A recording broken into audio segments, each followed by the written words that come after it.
বলতে বলতে কুরবানির ঈদ চলে আসলো। আলহামদুলিল্লাহ আমরাও দেশে কুরবানি দিয়েছিলাম। দেশে তো বাকি সবাই ছিল, ছিলাম না শুধু আমরা দুইজন। আসসালামু আলাইকুম এভরিওয়ান, কেমন আছেন আপনারা সবাই? আশা করি খুবই ভালো আছেন। তা আমি আবারও চলে আসলাম আমার আরেকটি ছোট্ট ব্লগ ভিডিও নিয়ে। সেদিন ছিল কুরবানির ঈদ, তো আমি কাতার ছিলাম আমার হাজব্যান্ডের সাথে। তাই ঈদটা আমার হাজব্যান্ডের সাথে কাতারই সেলিব্রেশন করা হয়েছে। ফ্যামিলিকে খুব মিস করছিলাম। তো এখানে আমি আমার হাজব্যান্ডকে বলছিলাম আমাকে হাতে মেহেদি দিয়ে দাও। সে বিস্কিট খাচ্ছিল, তো সে আমাকে বলছিল যে না আমি মেহেদি দিতে পারবো না। বললাম না তুমি আমাকে মেহেদি দিয়ে দাও। অলমোস্ট অনেক বলার পর সে রাজি হলো।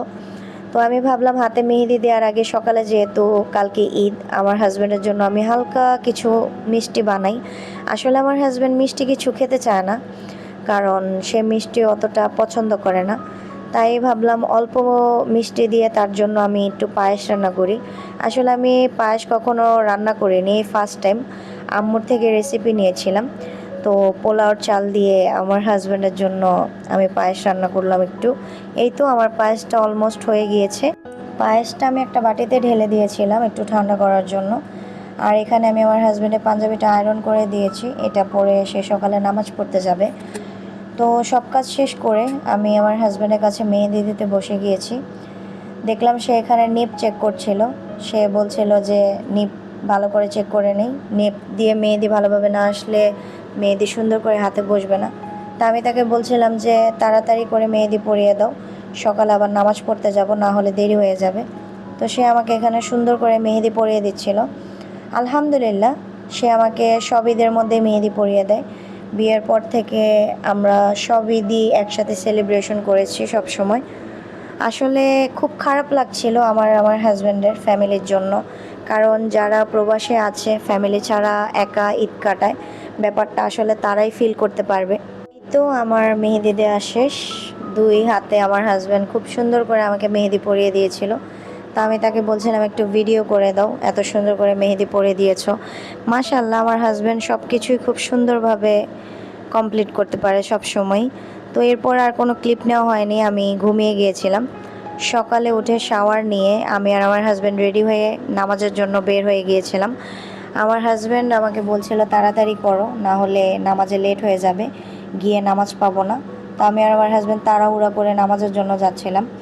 আমাদের বাসার সামনে আসলে মসজিদ, এখানে সবাই সবার ওয়াইফ বাচ্চা নিয়ে নামাজ পড়তে আসছিল।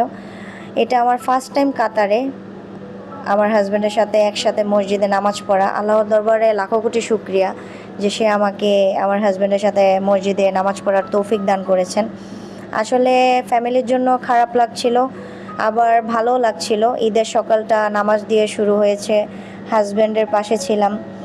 আমি আর আমার হাজব্যান্ড মসজিদের ভিতরে ঢুকে গিয়েছিলাম। এখানে কিছু নিয়ম ছিল যে ছেলের এক সাইডে নামাজ পড়বে, মেয়ের এক সাইডে নামাজ পড়বে। আমার হাজব্যান্ড আমাকে বলছিল তুমি এখানে আমার জন্য নামাজ শেষ করে ওয়েট করো, আমি ছেলেদের সাইডে নামাজে যাচ্ছি, তুমি মেয়েদের সাইডে নামাজে চলে যাও। আমি এখানে মসজিদটা একটু ভিডিও করছিলাম। আসলে আল্লাহর ঘর যেখানেই দেখি না কেন খুবই সুন্দর। নামাজ শেষ করে আমি জায়নামাজে একটু বসেছিলাম। খুবই ভালো লাগছিল, শান্তি লাগছিল ভিতরটা মসজিদে নামাজ পড়ে। এখানে সবাই ছিল, সবাই একসাথে এসে নামাজ পড়াতে আরও বেশি ভালো লাগছিল। আর কাতারে ফার্স্ট টাইম আমি মসজিদে নামাজ আদায় করেছি আলহামদুলিল্লাহ। নামাজ শেষ করে আমি আমার হাজব্যান্ডের জন্য ওয়েট করছিলাম। তার ফ্রেন্ড সার্কেলের সাথে তার দেখা হয়ে যায়, সে ওনাদের সাথে টাইম দিয়ে আমার এখানে চলে আসে। আমরা এখানে একসাথে কিছু ভিডিও ক্লিপ নিচ্ছিলাম। একসাথে নামাজ পড়ায় খুবই ভালো লেগেছে আলহামদুলিল্লাহ। আল্লাহর দরবার লাখো কোটি শুকরিয়া, দোয়া করব সবার ঈদই ভালো কাটুক। তো নামাজ শেষ করার পর আমি আর আমার হাজব্যান্ড বাসার দিকে চলে যাচ্ছিলাম।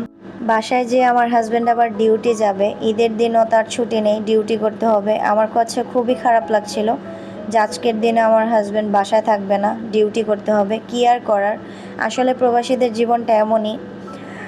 আর একটু খারাপ লাগছিল, ফ্যামিলির কথা খুবই মনে পড়ছিল আমাদের। তো এই তো আমরা হাঁটতে হাঁটতে বাসার দিকে চলে যাচ্ছিলাম। বাসায় যেয়ে আমার হাজব্যান্ড ডিউটি চলে যাবে। আজকের দিনটা খুবই ভালো কেটেছে, দোয়া করব সবার ঈদ ভালো কাটুক, সবাই সবার পরিবার নিয়ে ভালো থাকুক। তো আজকের ব্লগ ভিডিওটা এই পর্যন্তই। সবাই ভালো থাকবেন, সুস্থ থাকবেন। আল্লাহ হাফিজ, আসসালামু আলাইকুম।